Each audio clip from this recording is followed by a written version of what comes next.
4 महीने बीत चुके थे, बल्कि 10 दिन ऊपर हो गए थे, किंतु बड़े भैया की ओर से अभी तक कोई खबर नहीं आई थी कि वह पापा को लेने कब आएंगे। यह कोई पहली बार नहीं था कि बड़े भैया ने ऐसा किया हो। हर बार उनका ऐसा ही रवैया रहता है। जब भी पापा को रखने की उनकी बारी आती है, वह समस्याओं से गुजरने लगते हैं। कभी भाभी की तबीयत खराब हो जाती है, कभी ऑफिस का काम बढ़ जाता है और उनकी छुट्टी कैंसिल हो जाती है। विवश होकर मुझे ही पापा को छोड़ने मुंबई जाना पड़ता है। हमेशा की तरह इस बार भी पापा की जाने की इच्छा नहीं थी, किंतु मैंने इस ओर ध्यान नहीं दिया और उनका व अपना मुंबई का रिजर्वेशन करवा लिया। दिल्ली मुंबई राजधानी एक्सप्रेस अपने टाइम पर थी। सेकंड एसी की निचली बर्थ पर पापा को बैठाकर सामने की बर्थ पर मैं भी बैठ गया। साथ वाली सीट पर एक सज्जन पहले से विराजमान थे। बाकी बर्थ खाली थी। कुछ ही देर में ट्रेन चल पड़ी। अपनी जेब से मोबाइल निकाल मैं देख रहा था, तभी कानों से पापा का स्वर टकराया, मुन्ना, कुछ दिन तो तू भी रहेगा ना मुंबई में। मेरा दिल लगा रहेगा और प्रतीक को भी अच्छा लगेगा। पापा के स्वर की आर्द्रता पर तो मेरा ध्यान गया नहीं, मन ही मन में खींच उठा। कितनी बार समझाया है पापा को कि मुझे मुन्ना न कहा करें, रजत पुकारा करें। अब मैं इतनी ऊंची पोस्ट पर आसीन एक प्रशासनिक अधिकारी हूं। समाज में मेरा एक अलग रुतबा है, ऊंचा कद है, मान सम्मान है। बगल की सीट पर बैठा व्यक्ति मुन्ना शब्द सुनकर मुझे एक सामान्य सा व्यक्ति समझ रहा होगा। मैं तनिक जोर से बोला, पापा, परसों मेरी गवर्नर के साथ मीटिंग है। मैं मुंबई में कैसे रुक सकता हूँ। पापा के चेहरे पर निराशा की बदलियां छा गईं। मैं उनसे कुछ कहता, तभी मेरा मोबाइल बज उठा।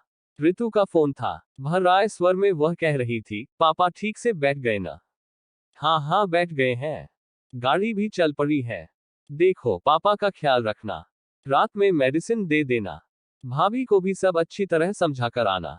पापा को वहां कोई तकलीफ नहीं होनी चाहिए। नहीं होगी। मैंने फोन काट दिया। ऋतु का फोन था ना। मेरी चिंता कर रही होगी। पापा के चेहरे पर वात्सल्य उमड़ आया था। रात में खाना खाकर पापा सो गए। थोड़ी देर में गाड़ी कोटा स्टेशन पर रुकी और यात्रियों के शोरगुल से हड़कंप सा मच गया। तभी कंपार्टमेंट का दरवाजा खोलकर जो व्यक्ति अंदर आया, उसे देख मुझे बेहद आश्चर्य हुआ।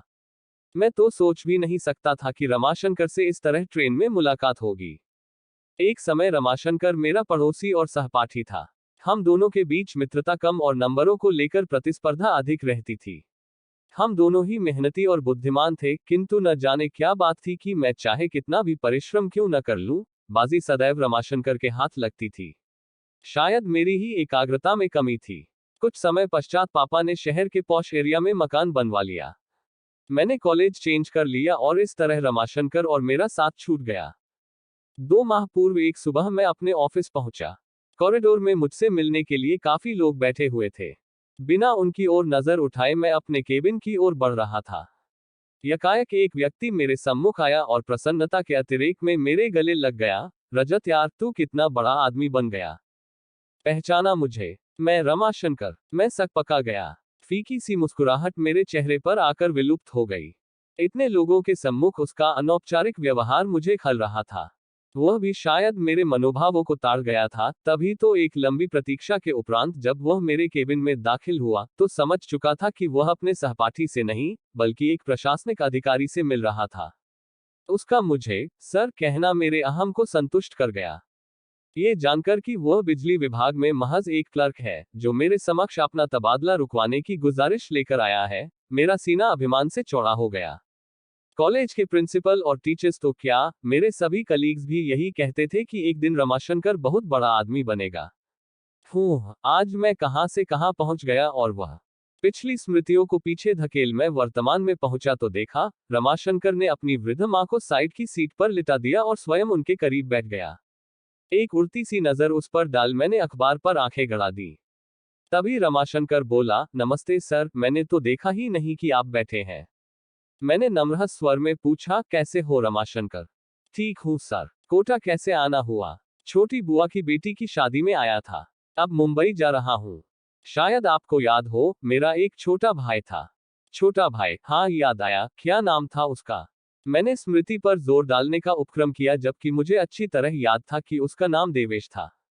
सर, आप इतने ऊंचे पद पर हैं। आए दिन हजारों लोगों से मिलते हैं। आपको कहाँ याद होगा? देवेश नाम है उसका सर। पता नहीं उसने मुझ पर व्यंग्य किया था या साधारण रूप से कहा था, फिर भी मेरी गर्दन कुछ तनसी गई। उस पर एहसान सा लादते हुए मैं बोला, देखो रमाशंकर, यह मेरा ऑफिस नहीं है, इसलिए सर कहना बंद करो और मुझे मेरे नाम से पुकारो। हाँ तो तुम क्या बता रहे थे? देवेश मुंबई में है। हाँ रजत, उसने वहां मकान खरीदा है। 2 दिन पश्चात उसका गृह प्रवेश है। 4-5 दिन वहां रहकर मैं और अम्मा दिल्ली लौट आएंगे। इस उम्र में इन्हें इतना घुमा रहे हो। अम्मा की आने की बहुत इच्छा थी। इंसान की उम्र भले ही बढ़ जाए, इच्छाएं तो नहीं मरती ना। हाँ, ये तो है। पिताजी कैसे हैं? पिताजी का 2 वर्ष पूर्व स्वर्गवास हो गया था। अम्मा ये दुख झेल नहीं पाई और उन्हें हार्ट अटैक आ गया था, बस तभी से वह बीमार रहती है। अब तो अल्जाइमर भी बढ़ गया है। तब तो उन्हें संभालना मुश्किल होता होगा। क्या करते हो? 6-6 महीने दोनों भाई रखते होंगे। ऐसा पूछकर मैं शायद अपने मन को तसल्ली दे रहा था। आशा के विपरीत रमाशंकर बोला, नहीं नहीं, मैं तो ऐसा सोच भी नहीं सकता। अम्मा शुरू से दिल्ली में रही है। उनका कहीं और मन लगना मुश्किल है। मैं नहीं चाहता इस उम्र में उनकी स्थिति पेंडुलम जैसी हो जाए, कभी इधर तो कभी उधर। कितनी पीड़ा होगी उन्हें ये देखकर कि पिताजी के जाते ही उनका कोई घर ही नहीं रहा। वह हम पर बोझ है। मैं मुस्कुराया, रमाशंकर, इंसान को थोड़ा व्यावहारिक भी होना चाहिए। जीवन में सिर्फ भावुकता से काम नहीं चलता है। अक्सर इंसान दायित्व उठाते उठाते थक जाता है और तब ये विचार मन को उद्वेलित करने लगते हैं कि अकेले हम ही क्यों माँ बाप की सेवा करें, दूसरा क्यों न करे। पता नहीं रजत, मैं जरा पुराने विचारों का इंसान हूँ। मेरा तो यह मानना है कि हर इंसान की करनी उसके साथ है। कोई भी काम मुश्किल तभी लगता है जब उसे बोझ समझकर किया जाए। माँ बाप क्या कभी अपने बच्चों को बोझ समझते हैं? आधे अधूरे कर्तव्यों में कभी आस्था नहीं होती रजत, मात्र औपचारिकता होती है। और सबसे बड़ी बात, जाने अनजाने हमारे कर्म ही तो संस्कार बनकर हमारे बच्चों के द्वारा हमारे सम्मुख आते हैं। समय रहते ये छोटी सी बात इंसान की समझ में आ जाए तो उसका बुढ़ापा भी संवर जाए। मुझे ऐसा लगा मानो रमाशंकर ने मेरे मुख पर तमाचा जड़ दिया हो। मैं नींद शब्द मौन सोने का उपक्रम करने लगा, किंतु नींद मेरी आंखों से अब कोसों दूर हो चुकी थी। रमाशंकर की बातें मेरे दिलो दिमाग में हथौड़े बरसा रही थी। इतने वर्षों से संचित किया हुआ अभिमान पल भर में चूर चूर हो गया था। प्रशासनिक परीक्षा की तैयारी के लिए इतनी मोटी मोटी किताबें पढ़ता रहा, किंतु पापा के मन की संवेदनाओं को, उनके हृदय की पीड़ा को नहीं पढ़ सका। क्या इतना बड़ा मुकाम मैंने सिर्फ अपनी मेहनत के बल पर पाया है? नहीं, इसके पीछे पापा मम्मी की वर्षों की तपस्या निहित है।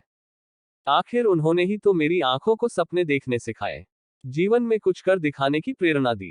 रात्रि में जब मैं देर तक पढ़ता था तो पापा भी मेरे साथ जागते थे कि कहीं मुझे नींद न आ जाए। मेरे इस लक्ष्य को हासिल करने में पापा हर कदम पर मेरे साथ रहे और आज जब पापा को मेरे साथ की जरूरत है तो मैं व्यावहारिकता का सहारा ले रहा हूँ। 2 वर्ष पूर्व की स्मृति मन पर दस्तक दे रही थी।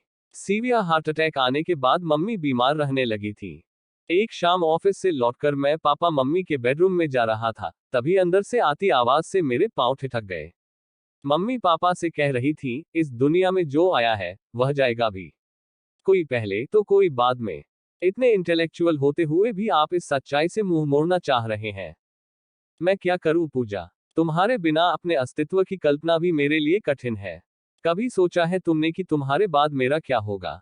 पापा का कंठ अवरुद्ध हो गया था, किंतु मम्मी तनिक भी विचलित नहीं हुई और शांत स्वर में बोली थी, आपकी तरफ से तो मैं पूरी तरह से निश्चिंत हूँ।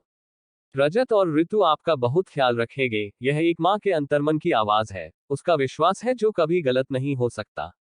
इस घटना के 5 दिन बाद ही मम्मी चली गई थी। कितने टूट गए थे पापा, बिल्कुल अकेले पड़ गए थे। उनके अकेलेपन की पीड़ा को मुझसे अधिक मेरी पत्नी ऋतु ने समझा। यूं भी वह पापा के दोस्त की बेटी थी और बचपन से पापा से दिल से जुड़ी हुई थी। उसने कभी नहीं चाहा पापा को अपने से दूर करना, किंतु मेरा मानना था कि कोरी भावुकता में लिए गए फैसले अक्सर गलत साबित होते हैं। इंसान को प्रैक्टिकल अप्रोच से काम लेना चाहिए। अकेले मैं ही क्यों पापा का दायित्व उठाऊं? दोनों बड़े भाई क्यों न उठाएं? जबकि पापा ने तीनों को बराबर का स्नेह दिया, पढ़ाया, लिखाया, तो दायित्व भी तीनों का बराबर है। 6 माह बाद मम्मी की बरसी पर यह जानते हुए भी कि दोनों बड़े भाई पापा को अपने साथ रखना नहीं चाहते, मैंने यह फैसला किया था कि हम तीनों बेटे 4-4 माह पापा को रखेंगे। पापा को जब इस बात का पता चला तो कितनी बेबसी उभर आई थी उनके चेहरे पर। चेहरे की झुर्रियां और गहरा गई थी।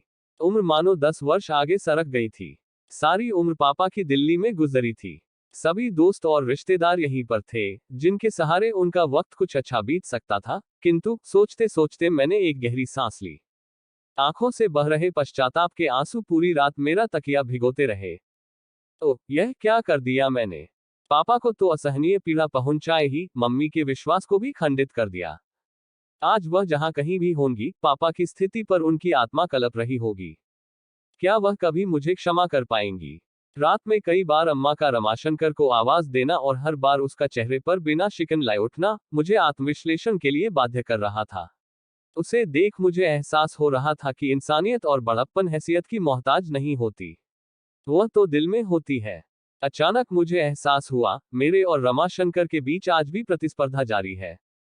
इंसानियत की प्रतिस्पर्धा, जिसमें आज भी वह मुझसे बाजी मार ले गया था। पद भले ही मेरा बड़ा था, किंतु रमाशंकर का कद मुझसे बहुत ऊंचा था।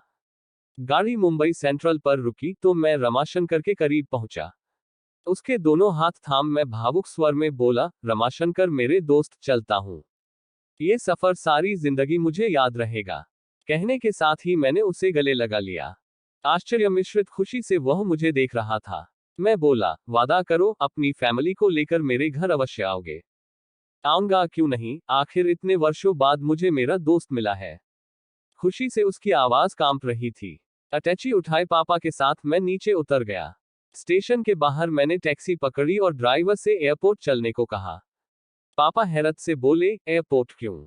भावुक होकर मैं पापा के गले लग गया और रुंधे कंठ से बोला, पापा, मुझे माफ कर दीजिए। हम वापस दिल्ली जा रहे हैं। अब आप हमेशा वहीं अपने घर में रहेंगे।